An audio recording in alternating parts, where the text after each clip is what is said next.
Hello friends, तो कैसे हैं आप लोग। तो फ्रेंड्स, आज मैं आपको यहाँ पर रिवीजन सेशन कराने वाला हूँ और यहाँ पर रैपिड फायर रिवीजन सेशन चलेगा और यहाँ पर ये आपको सारे क्वेश्चन के आंसर याद कर लेने हैं। तो सारे प्रश्नों के आंसर आपको यहीं पर याद करने हैं, घर के लिए कुछ भी नहीं छोड़ना है। तो यहाँ पर जो भी अभी मैं बताता जाऊँगा आपको, आप लोगों को अपने कॉपी में राइट डाउन करना है एंड उसे यहाँ पर ही रिपीट करके यहीं पर ख़त्म करना है, कुछ भी आगे के लिए नहीं छोड़ना है। तो ये एक रिविजन सेशन है जो कि आपको यहीं पर कंप्लीट कर देना है। तो चलिए मैं यहाँ पर आपसे डील कर लेता हूँ एक एक क्वेश्चन को यहाँ पर, और अच्छे ढंग से आप लोग सभी क्वेश्चन को देख लीजिए और यहीं पर याद कर लीजिए, क्योंकि यहाँ से आपके एग्जाम में क्वेश्चन देखने को ज़रूर मिल जाएगा।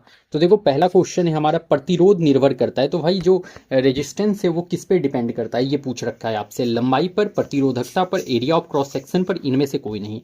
तो याद रखिएगा कि आपका जो प्रतिरोध होता है वो लंबाई पर निर्भर करता है, प्रतिरोधकता पर, रेजिस्टिविटी पर और एरिया ऑफ क्रॉस सेक्शन, तीनों पर निर्भर करता है आपका रेजिस्टेंस। तो रेजिस्टेंस किस पे, लंबाई पर, रेजिस्टिविटी, प्रतिरोधकता पर and area of cross section पर डिपेंड करता है। ध्यान में रखिएगा, ये तीन आपको पॉइंट याद रख लेने हैं। इन तीनों पर आपका जो है प्रतिरोध, रेजिस्टेंस डिपेंड करता है। अगर आपसे पूछ ले कि रेजिस्टेंस का एसआई यूनिट क्या हो जाएगा, रेजिस्टेंस का, प्रतिरोध का एसआई यूनिट क्या होगा, बताओ आप लोग। तो रेजिस्टेंस का याद रख लीजिएगा, एसआई यूनिट ओम हो जाता है, ओम। ठीक है, यहीं पर आपको याद रख लेना है रेजिस्टिविटी, रेजिस्टिविटी, रेजिस्टिविटी, प्रतिरोधकता। अगर रेजिस्टिविटी पूछ ले तो याद रख लीजिएगा ओम मीटर हो जाता है इसका आंसर। ठीक है, तो रेजिस्टिविटी का SI unit ohm metre, resistivity का एसआई यूनिट क्या होता है, तो ओम मीटर हो जाता है रेजिस्टिविटी का। रेजिस्टिविटी का जो एसआई यूनिट हो जाता है वो ओम मीटर हो जाता है। रेजिस्टेंस होता है प्रतिरोध और रेजिस्टिविटी हो जाता है प्रतिरोधकता। ठीक है, ध्यान में रखना है आपको। प्रतिरोधकता का मात्रक है, तो यहाँ पर रेजिस्टिविटी का मात्रक पूछ रखा है, तो ओम तो भाई ये आपके रेजिस्टेंस प्रतिरोध का मात्रक है, रेजिस्टेंस प्रतिरोध का मात्रक है आपका ओम। रेजिस्टिविटी जो है प्रतिरोधकता, वो ओम मीटर इसका मात्रक है, ओम मीटर मात्रक है इसका। ओके, ओम मीटर इसका मात्रक है, ध्यान में रख लीजिएगा। और रेजिस्टिविटी किस पे डिपेंड करता है, तो याद रख लेना है कि रेजिस्टिविटी जो प्रतिरोधकता होता है वो डिपेंड करता है टेम्परेचर पे, टेम्परेचर पे, ठीक है, टेम्परेचर पे और कंडक्टर के नेचर पे। किस पे, तो कंडक्टर के, मेटेरियल के कंडक्टर पे, मेटेरियल ऑफ कंडक्टर पे। ठीक है, कि आपका जो ये कंडक्टर जो बना हुआ है वो किस चीज़ का बना हुआ है, क्या मटेरियल उसमें यूज़ करा गया है। मतलब कि मान लो जो आपका मटेरियल बना गया है, जैसे कोई वायर है, तार है, तो वो सोना के जगह चांदी लगा हुआ है या फिर स्टील लगा हुआ है या फिर तांबे का बना हुआ है, ये आपको देखना होगा। तो मटेरियल ऑफ कंडक्टर पे डिपेंड करता है और टेम्परेचर पे डिपेंड करता है आपका प्रतिरोधकता, रेजिस्टिविटी। एंड इसका जो एसआई यूनिट है वो ओम मीटर होता है, ओम मीटर होता है, ध्यान में रख लेना है आपको। सबसे अधिक घर्षण होता है, तो भाई सबसे अधिक जो आपका फ्रिक्शन किस में होगा, फ्रिक्शन सबसे ज़्यादा स्टैटिक फ्रिक्शन होगा, रोलिंग फ्रिक्शन होगा, फ्लूइड फ्रिक्शन फोर्स होगा या काइनेटिक फ्रिक्शन होगा। तो याद रख लीजिएगा, सबसे ज़्यादा घर्षण किस पे होता है, फ्रिक्शन होता है, वो स्टैटिक फ्रिक्शन में होता है। सबसे ज़्यादा घर्षण स्टैटिक फ्रिक्शन में होता है, स्टैटिक फ्रिक्शन में होता है, स्टैटिक। अब यहाँ पर देख लो, आप लोगों को मैं सारा फ्रिक्शन बता देता हूँ, किसमें सबसे ज़्यादा होता है और किसमें सबसे कम। तो देखो, सबसे अगर ज़्यादा पूछ ले तो स्टैटिक फ्रिक्शन सबसे ज़्यादा होता है। ठीक है, तो स्टैटिक फ्रिक्शन सबसे ज़्यादा होता है, उससे कम आपका काइनेटिक फ्रिक्शन होता है। काइनेटिक फ्रिक्शन, स्टैटिक फ्रिक्शन, तब काइनेटिक फ्रिक्शन, और उससे कम होता है रोलिंग फ्रिक्शन। मतलब सबसे कम अगर पूछ ले आपसे कि फ्रिक्शन कौन सा है, तो सबसे कम फ्रिक्शन होता है आपके रोलिंग फ्रिक्शन में, सबसे कम घर्षण। तो सबसे कम घर्षण किसमें, तो रोलिंग फ्रिक्शन में होता है वही। और सबसे ज़्यादा घर्षण जो है आपका स्टैटिक फ्रिक्शन में होता है, सबसे ज़्यादा घर्षण, सबसे ज़्यादा घर्षण जो है आपके स्टैटिक फ्रिक्शन में होता है और सबसे कम घर्षण रोलिंग फ्रिक्शन में होता है। ध्यान में आपको रखना है इसे। नेक्स्ट है हमारा, ऊर्जा सबसे अधिक होता है, तो वही एनर्जी सबसे अधिक किस में होती है, लाल प्रकाश, नीला प्रकाश, पीला प्रकाश या डी में, इनमें से कोई नहीं। तो देखो भाई, सबसे अधिक ऊर्जा अगर पूछ ले तो याद रख लीजिएगा, लाल में तो नहीं, नीला प्रकाश में सबसे अधिक ऊर्जा होता है, नीला प्रकाश में सबसे अधिक ऊर्जा होता है, नीला प्रकाश में। मैं आपको यहाँ पर एक बता देता हूँ भाई, देखो क्या आपको याद रख लेना है। देखो, आपको एक ट्रिक से याद रख लेना है, वीवी जोड़ याद रख लेना है। क्या याद रख लेना है, तो आपको वीवी जोड़ याद रख लेना है, वीवी जोड़। अब यहाँ देखो, वीवी जोड़ आपको याद रख लेना है, VIBZYOR।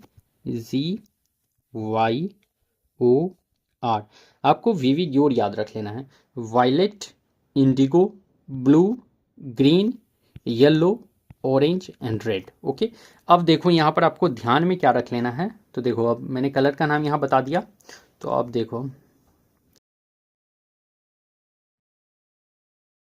यहाँ पर ध्यान दीजिएगा कि आप जब नीचे से जब ऊपर की तरफ जाते हो, नीचे से ऊपर की तरफ, मतलब वायलेट से इंडिगो, तब ब्लू, तब ग्रीन, तब येलो, तब ऑरेंज, तब रेड। तो जब वायलेट से आप रेड की तरफ जाते हो तो आपका क्या होता है, वेवलेंथ घटता है। क्या होता है, तो वेवलेंथ जो होता है भाई वो घटता है। वेवलेंथ क्या होता है, तो वेवलेंथ आपका डिक्रीज होता है, घटता है। ठीक है, लेकिन जब आप नीचे से ऊपर की तरफ जाते हो विविग्योर में, मतलब कि आप जब वायलेट से रेड की तरफ जाते हो तो आपका वेवलेंथ घटता है, लेकिन आपका डेविएशन क्या होता है, डेविएशन बढ़ता है, याद रख लीजिएगा। ठीक है, अच्छा नहीं नहीं, रुको रुको भाई, ये गलत हो गया। रुको मैं यहाँ पर बता देता हूँ अभी। जब आप लोग नीचे से ऊपर की तरफ जाओगे ना तो आपका वेवलेंथ बढ़ेगा। वेवलेंथ क्या होता है, तो वेवलेंथ इंक्रीज होता है। देखो सॉरी, मेरे दिमाग से उतर गया था अभी। तो वेवलेंथ इंक्रीज होता है और डेविएशन घटता है। डेविएशन क्या होता है, तो डेविएशन कम होता है। डेविएशन, डेविएशन जो है वो कम होता है। डेविएशन क्या होता है, घटता है। ठीक है, तो डेविएशन जो है आपका घटता है। जब आप लोग नीचे वायलेट से रेड की तरफ जाओगे तो वेवलेंथ बढ़ेगा और डेविएशन कम होगा। ठीक है, डेविएशन कम होगा, और डेविएशन जब कम होगा तो भाई ऊर्जा भी कम होता है। ठीक है, ऊर्जा भी कम होता है, आपका जो एनर्जी होता है वो भी कम होता है, ध्यान में रखिएगा। तो अब देखो यहाँ पर ध्यान में रख लेना है, जब आप लोग वायलेट से रेड की तरफ जाते हो तो वेवलेंथ बढ़ता है और डेविएशन घटता है और ऊर्जा एनर्जी घटता है। ध्यान में रख लेना है इस बात को। मतलब यहाँ पर देखो इस तरह से ध्यान में, एक मैं एग्जांपल देकर भी बता देता हूँ। अगर आपसे पूछ लेना तो यहाँ पे ध्यान रख लीजिएगा कि आपका रेड जब नीचे से ऊपर की तरफ जा रहे हो तो रेड का जो है वेवलेंथ ज़्यादा होगा।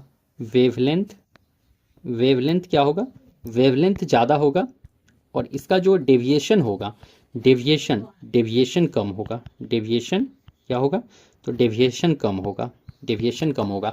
तो जब आप वायलेट से रेड की तरफ जा रहे हो तो वेवलेंथ बढ़ गया और डेविएशन कम हो गया। ठीक है, लेकिन अब एक चीज़ और ध्यान में रख लेना, अगर यहाँ पर पूछ ले आपका कि वायलेट का जो है वेवलेंथ ज़्यादा होगा या डेविएशन ज़्यादा होगा, क्या होगा बताओ आप लोग। यहाँ पर जब वायलेट की बात करी जाए तो वायलेट का वेवलेंथ कम हो जाएगा। वेवलेंथ, वेवलेंथ कम हो जाएगा, और इसका जो है डेविएशन वो बढ़ा हुआ रहेगा। डेविएशन जो है वो ज़्यादा रहेगा। डेविएशन ज़्यादा रहेगा, और डेविएशन जब ज़्यादा रहेगा तो ऊर्जा एनर्जी भी इसका ज़्यादा ही रहेगा। आई होप आप लोगों का यहाँ पर क्लियर हो गया होगा। ठीक है, सिंपल सा बात आपको याद रख लेना है कि जिसका वेवलेंथ ज़्यादा रहेगा उसका ऊर्जा कम, और जो उसका डेविएशन होगा वो कम होगा। तो वेवलेंथ जिसका ज़्यादा है उसका ऊर्जा कम होगा, और उसका जो है हाँ डेविएशन कम होगा, ध्यान में रखना है। मोस्टली आपको क्वेश्चन रेड एंड वायलेट से देखने को मिलते हैं, और रेड एंड वायलेट का मैंने आपको यहाँ पर बता दिया है। मोस्टली क्वेश्चन आपको रेड कलर से भी देखने को मिलेगा और वायलेट कलर से देखने को मिलेगा। तो इन दोनों का मैंने बता दिया है क्या कम क्या ज़्यादा। तो ये आप रट भी सकते हो, और फिर मैंने जो तरीका बताया है इस तरीका से भी आप लोग याद रख सकते हो। तो किसी भी कलर का पूछेगा इजिली आप लोग बता दोगे। ठीक है, हमारा नेक्स्ट क्वेश्चन है अब, भारत का सक्रिय ज्वालामुखी। तो भाई एक्टिव वोल्केनो कौन सा है भारत का, नरकोंडम आइलैंड, वेरन आइलैंड, पश्चिमी घाट या विसुवियस। तो देखो भारत का सक्रिय पूछ ले तो वेरन आइलैंड है। वेरन आइलैंड है जो कि अंडमान निकोबार द्वीप में है। कहाँ पर, तो अंडमान निकोबार द्वीप में है। अंडमान निकोबार द्वीप में है, निकोबार द्वीप में है आपका वेरन आइलैंड, जो कि भारत का एक एक्टिव वोल्केनो है। अगर आपसे भारत का एक विलुप्त या शांत ज्वालामुखी पूछ ले तो नरकंडोम आइलैंड है। नरकंडोम आइलैंड है आपका भारत का शांत ज्वालामुखी।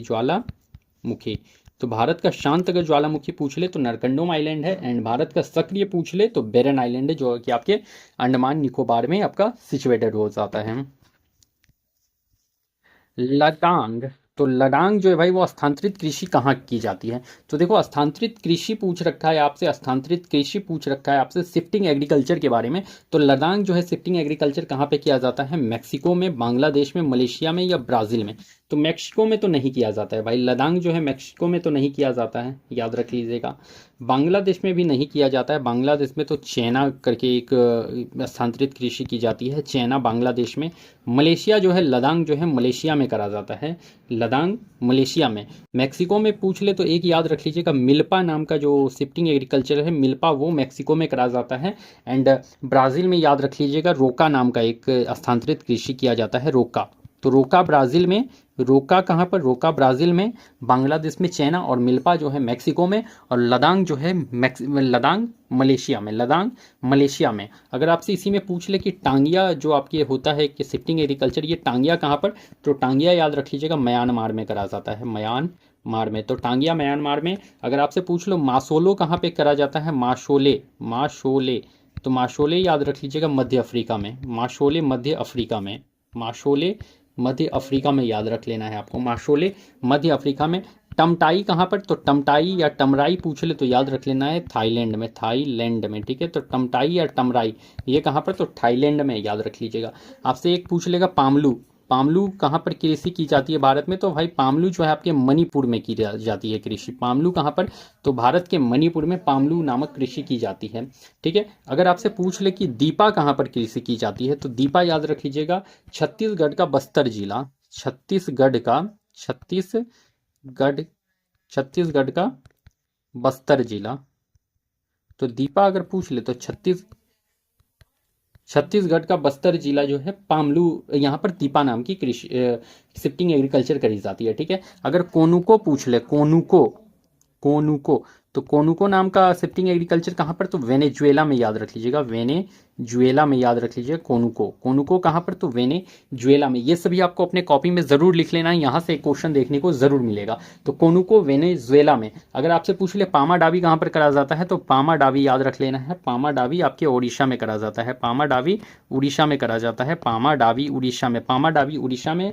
एंड ये जो है आपका भाई पामाडावी उड़ीसा में एक शिफ्टिंग एग्रीकल्चर है, ठीक है, पामाडावी उड़ीसा में। अगर रे पूछ ले कि रे नाम का जो है ये कहाँ पर किया जाता है, तो रे याद रख लीजिएगा वियतनाम में करा जाता है, रे वियतनाम में शिफ्टिंग एग्रीकल्चर है रे, ठीक है। तो रे कहाँ पर, तो वियतनाम में। अगर झूम आपसे पूछ ले तो झूम जो है आपके झारखंड की कृषि है, झारखंड के उत्तर पूर्वी राज्यों में। तो उत्तर पूर्वी राज्यों में जैसे कि आपका Assam, Meghalaya, Mizoram and Nagaland, Assam, Meghalaya, Mizoram and Nagaland, Assam, Meghalaya, Mizoram and Nagaland में झूम कृषि की जाती है, झूम कृषि की जाती है, याद रख लेना है आपको, ठीक है।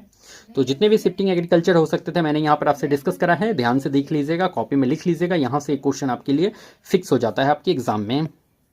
7 बहनों के राज्य में शामिल नहीं है, तो भाई 7 बहनों के राज्य में शामिल नहीं है, कौन सा शामिल नहीं है बता दो आप लोग।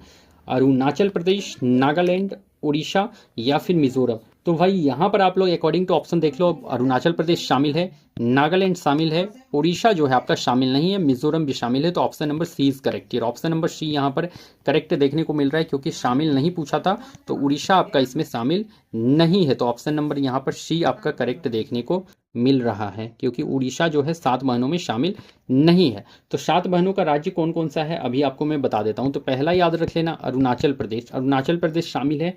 नेक्स्ट आपको याद रख लेना है नागालैंड, नागालैंड 7 बहनों का राज्य। तो पहला अरुणाचल प्रदेश, दूसरा है नागालैंड, थर्ड में याद रख लेना है मणिपुर, मणिपुर, फोर्थ में याद रख लेना है भाई Mizoram, Mizoram, fourth Mizoram, next Assam, and after that Tripura,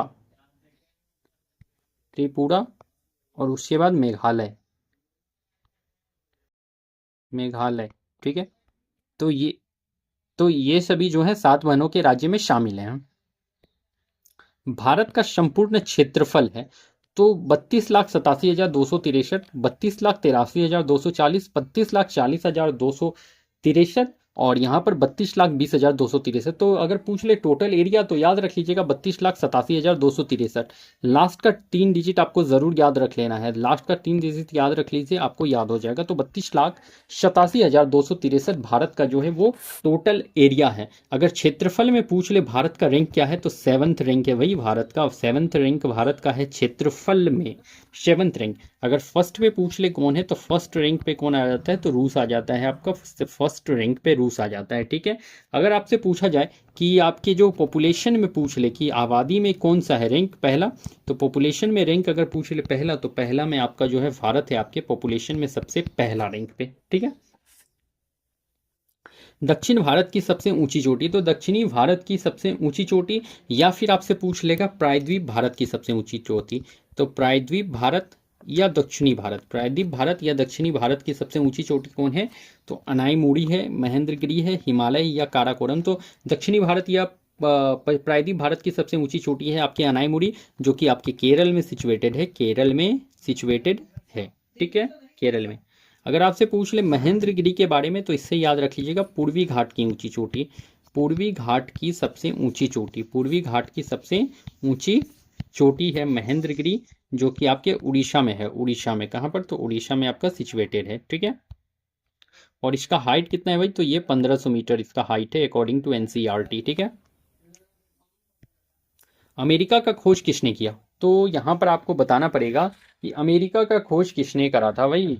America का खोज बताओ आप लोग, किसने करा था अमेरिका का खोज? तो देखिए, एक आपके थे कोलंबस नाम के, ठीक है, वो इटली के एक निवासी थे, कोलंबस। तो इन्होंने ही अमेरिका का खोज करा था, कोलंबस ने अमेरिका का खोज किया था, अमेरिका का कोलंबस ने खोज किया था, और ये इटली के निवासी थे, ठीक है। और इन्होंने कब खोज किया था? तो याद रख लीजिएगा 1492 में इन्होंने खोज करा था अमेरिका का, ठीक है। और अमेरिका का नाम अमेरिका किसने रखा? तो याद रख लीजिएगा अमेरिगो वेस्पूची ने, अमेरिगो वेस्पूची ने, अमेरिगो वेस्पूची ने जो है अमेरिका का नाम अमेरिका रखा है। तो अमेरिका का नाम किसने रखा? तो अमेरिका का नाम जो है अमेरिका अमेरिगो वेस्पूची ने रखा था, Amerigo Vespucci, okay. Next, GT road किसने बनवाया? तो वही जीटी रोड किसने बनाया था? जीटी जिसका फुल नेम है ग्रांट एंड ट्रंक रोड, तो किसने बनवाया था? तो ऑकलैंड ने बनवाया था, शेरशाह सूरी ने, शाहजहां ने या अकबर ने? तो इसका जो बनवाया था वो शेरशाह सूरी ने बनवाया था जीटी रोड को। और अगर आपसे मरम्मत पूछ ले कि इसका मरम्मत किसने कराया, तो ऑकलैंड ने इसका मरम्मत कराया था, मरम्मत। तो मरम्मत किसने? तो ऑकलैंड ने। एंड इसको बनवाया किसने था? तो शेरशाह सूरी ने बनवाया था जीटी रोड को। दास प्रथा का अंत किसने किया? तो दास प्रथा का अंत भाई किसने कर रखा है? तो दास प्रथा का अंत याद रख लीजिएगा कर्जन ने, नहीं भाई, एलन बेरो ने, एलन बेरो ने दास प्रथा का अंत किया था। और इन्होंने ही जो है रविवार के दिन छुट्टी का शुरुआत कराया। तो रविवार के दिन छुट्टी होगा, ये किसने डिसाइड किया था?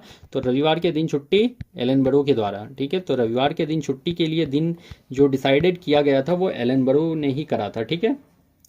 और इन्होंने जो है सिंध पर भी कब्जा करा था, सिंध पर इन्होंने क्या करा था? तो सिंध पर भी कब्जा करा था, सिंध पर कब्जा एलन बरू ने करा था, ध्यान रख लेना है आपको। बंगाल के गवर्नर जनरल को भारत का गवर्नर जनरल बनाया गया। तो देखो, बंगाल के गवर्नर जनरल को भारत का गवर्नर जनरल भाई 1833 के चार्टर एक्ट के तहत बनाया गया था, 1833 के चार्टर एक्ट के तहत बनाया गया था, ध्यान में रख लीजिएगा। और ईस्ट इंडिया कंपनी के व्यापारिक एकाधिकार को पूर्णतः समाप्त किया गया था इसी चार्टर एक्ट के तहत, ठीक है। तो दो बात यहाँ याद रख लेना है, बंगाल के गवर्नर जनरल को भारत का गवर्नर जनरल बनाया गया 1833 का चार्टर एक्ट, और एक याद रख लेना है कि ईस्ट इंडिया कंपनी का जो व्यापारिक एकाधिकार था उसे भी समाप्त किया गया था 1833 का चार्टर एक्ट से, ठीक है। सती प्रथा का अंत किसने किया? तो सती प्रथा लॉर्ड कर्जन ने नहीं भाई, डफरिन ने नहीं, लॉर्ड विलियम बेंटिक ने जो है सती प्रथा का अंत किया था। सती प्रथा का अंत कब? तो 1829 में सती प्रथा का अंत लॉर्ड विलियम बेंटिक ने किया था, राजा राम मोहन राय के मदद से, ठीक है। तो राजा राम मोहन राय के प्रयास से, राजा राम मोहन राय के प्रयास से, ठीक है। तो राजा राम मोहन राय के प्रयास से लॉर्ड विलियम बेंटिक ने सती प्रथा का अंत किया 1829 में। 1830 से याद रख लीजिएगा कि 1830 में इन्होंने ठगी प्रथा का अंत किया था, ठगी प्रथा को अंत किया था, ठगी प्रथा का अंत किया था। और किसके प्रयास से? तो कर्नल स्लीमेन के प्रयास से, कर्नल स्लीमेन के प्रयास से, कर्नल स्लीमेन के प्रयास से ठगी प्रथा का अंत किया। नेक्स्ट आपको याद रख लेना है कि नेक्स्ट आपको क्या याद रख लेना है? तो 1833 में इन्होंने शिशुवध को अंत किया था, शिशुवध का अंत किया, शिशुवध अंत किया था, शिशुवध का अंत किया था। और इन्होंने 1833 में शिशुवध का अंत कर दिया। और देखो एक याद रख लेना, 1835 में भाई इन्होंने जो है पहला मेडिकल कॉलेज खोला कोलकाता में, फर्स्ट मेडिकल कॉलेज इन्हीं के टाइम पर खुला कोलकाता में, ठीक है। तो फर्स्ट मेडिकल कॉलेज कहाँ पर? तो कोलकाता में खुला था इन्हीं के टाइम पर 1845 में, ध्यान में रख लेना है। फ्यूज बना होता है, तो वही फ्यूज किसका बना होता है? लेड एंड कॉपर का, लेड कॉपर टीन का, लेड एंड तांबा का, चांदी और लेड का। तो याद रख लेना है fuse lead copper and tin का मिक्सचर होता है, लेड कॉपर एंड टीन का। इसमें जो आपके होते हैं वो मेल्टिंग पॉइंट कम होते हैं, मेल्टिंग पॉइंट कम, मेल्टिंग पॉइंट क्या होता है? तो मेल्टिंग पॉइंट कम होता है और रेजिस्टेंस हाई होता है, melting point come and resistance high होता है। ये फ्यूज़ का जो है भाई ये इंपॉर्टेंस है कि मेल्टिंग पॉइंट कम रहेगा और रेजिस्टेंस हाई रहेगा, जिसकी वजह से अगर आपका ज़्यादा करंट फ्लो होता है तो फ्यूज़ जो होता है वो आपका गल जाता है, जिसकी वजह से आपका अप्लायंसेस की रक्षा हो जाती है। अमीटर को जोड़ा जाता है, तो अमीटर को श्रेणी क्रम में जोड़ते हैं, समानांतर क्रम में जोड़ते हैं, इनमें से कोई नहीं या एक से अधिक। तो भाई अमीटर को हमेशा का हमेशा श्रेणी क्रम में जोड़ा जाता है, ठीक है। और इससे जो है अमीटर से विद्युत धारा मापा जाता है, विद्युत धारा मापा जाता है, अमीटर से विद्युत धारा मापते हैं। एंड इसे श्रेणी क्रम में जोड़ा जाता है, सीरीज में जोड़ा जाता है, सीरीज में, ठीक है। अगर आपसे पूछ ले कि विभवांतर किससे मापा जाता है, तो विभवांतर जो है वोल्ट मीटर से मापा जाता है। वोल्ट मीटर से क्या करते हैं, तो विभवांतर मापते हैं, विभवांतर, ठीक है। तो विभवांतर मापते हैं, पोटेंशियल डिफरेंस मापते हैं आपके वोल्ट मीटर से। और ये वोल्ट मीटर को किस में जोड़ा जाता है, तो इसे जो है समानांतर क्रम में जोड़ा जाता है। समानांतर मतलब कि पैरेलल में जोड़ा जाता है, समानांतर, तो इससे पैरेलल में याद रख लीजिएगा, पैरेलल में जोड़ते हैं, समानांतर में जोड़ते हैं, पैरेलल में जोड़ते हैं आपके वोल्ट मीटर को, ओके। नाभिक के रिएक्टर में मंदक के रूप में, तो देखो मंदक पूछ ले आपसे मतलब मॉडरेटर, या फिर आपसे पूछ ले कि वो कूलेंट के रूप में क्या कार्य करता है, तो बोरोन नहीं भाई, भारी जल यहाँ पर कार्य करता है। भारी जल जिसे D2O कहते हो, ड्यूटोरियम ऑक्साइड भारी जल, हैवी वाटर, ठीक है। तो D2O ड्यूटोरियम ऑक्साइड भारी जल है जो आपके मंदक के रूप में कार्य करता है। और साथ में याद रख लीजिएगा जो आपका नॉर्मल वाटर होता है H2O, ये भी आपका एक मंदक के रूप में या फिर कूलेंट के रूप में कार्य करता है नाभिक के रिएक्टर में, ठीक है। अगर आपसे पूछ ले कि नियंत्रक के रूप में, कंट्रोलर के रूप में कौन सा कार्य करेगा, तो नियंत्रक कंट्रोलर के रूप में कैडमियम, बोरोन और ग्रेफाइट करता है कार्य, ठीक है। तो कैडमियम, बोरोन और ग्रेफाइट जो है काम करता है वो नियंत्रक के रूप में, कंट्रोलर के रूप में। विद्युत मोटर किस सिद्धांत पर काम करता है, तो भाई विद्युत मोटर जो होता है, तो विद्युत मोटर विद्युत चुंबक के प्रेरणा सिद्धांत, फ्लेमिंग का बायां हाथ नियम, राइट हैंड थंब रूल, कोई नहीं। तो विद्युत मोटर जो है विद्युत का चुंबक के प्रेरणा सिद्धांत पर काम करता है। और डायनमो भी इसी पर बेस्ड है, डायनमो भी अगर पूछ ले तो डायनमो भी इसी पर बेस्ड है, विद्युत मोटर भी इसी पर बेस्ड है, ठीक है। और विद्युत चुंबक के प्रेरणा सिद्धांत किसने दिया था, तो याद रख लीजिएगा जो फेराडे नाम के एक साइंटिस्ट थे, उन्होंने जो है विद्युत चुंबक प्रेरणा सिद्धांत दिया, फेराडे। बक्सर का युद्ध कब हुआ, तो बक्सर का युद्ध ध्यान में रख लेना है कि 1760 नहीं, 28 अक्टूबर 1764 में, 28 अक्टूबर 1764 में जो है बक्सर का युद्ध हुआ था। किसके किसके बीच, तो अंग्रेज और किसके बीच, तो अंग्रेज और साथ में याद रख लीजिएगा दिल्ली के नवाब शाह आलम द्वितीय, दिल्ली नवाब शाह आलम द्वितीय। उसके बाद याद रख लीजिएगा आपके अवध का नवाब शुजाउद्दौला, लिखते चलिएगा, अवध का नवाब शुजाउद्दौला और बंगाल का नवाब मीर कासिम, इन तीनों के बीच में हुआ था, बंगाल का नवाब मीर कासिम के बीच में हुआ था। तो बक्सर का युद्ध किसके किसके बीच, अंग्रेज और दिल्ली के नवाब आपके शाह आलम द्वितीय, अवध के नवाब शुजाउद्दौला और बंगाल के नवाब मीर कासिम के बीच में हुआ था। और अंग्रेज की तरफ से नेतृत्व किसने करा था, तो हेक्टर मुनरो ने अंग्रेज की तरफ से नेतृत्व किया था सैनिकों का, हेक्टर मुनरो ने नेतृत्व किया था अंग्रेज की तरफ से। और इसमें जीता कौन था, तो जीता था अंग्रेज। और किसका हार हुआ था, तो हार हो गया था दिल्ली के नवाब, अवध के नवाब और बंगाल के नवाब का इसमें हार हो गया था, ठीक है। तो जीत किसकी हुई थी, तो अंग्रेजों का जीत हुआ था। और इसके बाद जो ही है 1765 में इलाहाबाद की संधि हुई, जब बक्सर का युद्ध खत्म हो गया तो 1765 में इलाहाबाद का संधि हुआ, इलाहाबाद का संधि हुआ, बक्सर का युद्ध के बाद इलाहाबाद का संधि हुआ था, ठीक है। सर्वग्राही रक्तदाता कौन है, तो सर्वग्राही रक्त कौन सा है, तो देखो भाई सर्वग्राही का मतलब होता है जो सभी ब्लड को एक्सेप्ट कर ले, मतलब कि यूनिवर्सल एक्सेप्टर की बात की गई है। तो यूनिवर्सल एक्सेप्टर जो है ओ है, ए बी है या ए बी माइनस है। तो याद रख लीजिएगा ए बी पॉजिटिव जो होता है भाई वो यूनिवर्सल एक्सेप्टर होता है। और अगर यूनिवर्सल डोनर पूछ ले आपसे कि सर्वदाता, यूनिवर्सल डोनर सर्वदाता पूछ ले तो ओ नेगेटिव हो जाता है, universal donor O negative and universal acceptor A B positive होता है, ध्यान में रख लेना है आपको, ठीक है। अगर आपसे पूछ ले कि ब्लड ग्रुप की खोज किसने करी थी, ब्लड ग्रुप, तो याद रख लेना है कार्ल लैंडस्टीनर ने जो है ब्लड ग्रुप का खोज किया है, कार्ल लैंडस्टेनर ने जो है ब्लड ग्रुप का खोज करा था, कार्ल लैंडस्टेनर ने। नेक्स्ट, गैसों का विनिमय कहाँ पर होता है? तो गैसों का विनिमय जो होता है वायु कोष्ठक में, ब्रोंकाई में, श्वास नली में कोई नहीं। तो गैसों का विनिमय जो होता है वो वायु कोष्ठक में होता है भाई, वायु कोष्ठक में होता है। एक्सचेंज ऑफ गैस कहाँ पर होता है? तो वायु कोष्ठक, मतलब कि आपका एल्वियोली एक जगह है फेफड़ा में, एल्वियोली, वहीं पर आपका जो है आपके गैसों का विनिमय होता है। एक्सचेंज ऑफ गैसेज जो होता है वो एल्वियोली में होता है, जो कि आपके फेफड़ा, लंग्स में सिचुएटेड है भाई। शरीर को त्वरित ऊर्जा, तो देखो शरीर को त्वरित ऊर्जा अगर पूछ ले तो याद रख लीजिए वसा नहीं, कार्बोहाइड्रेट जो है त्वरित ऊर्जा देता है। अगर ज़्यादा ऊर्जा पूछ ले तो फिर वसा हो जाएगा। अगर शरीर को ज़्यादा ऊर्जा चाहिए तो आपको वसा वाला चीज़ खाना चाहिए, और अगर तुरंत ऊर्जा चाहिए तो फिर कार्बोहाइड्रेट आपको लेना पड़ेगा तुरंत ऊर्जा के लिए। ठीक है, तो फ्रेंड्स हमारा आज का सेशन यहाँ पर ही कंप्लीट होता है, और जितने भी क्वेश्चन कराए हैं अच्छे से कराए हैं, आप लोगों को यहीं पर सारा आंसर याद हो जाना चाहिए, और यहाँ से आपको बहुत सारे क्वेश्चन आपके एग्जाम में देखने को मिल भी जाएंगे। तो चलिए मैं फिर मिलता हूँ कल किसी नेक्स्ट वीडियो के साथ, तब तक के लिए आप लोगों को thank you and best of luck.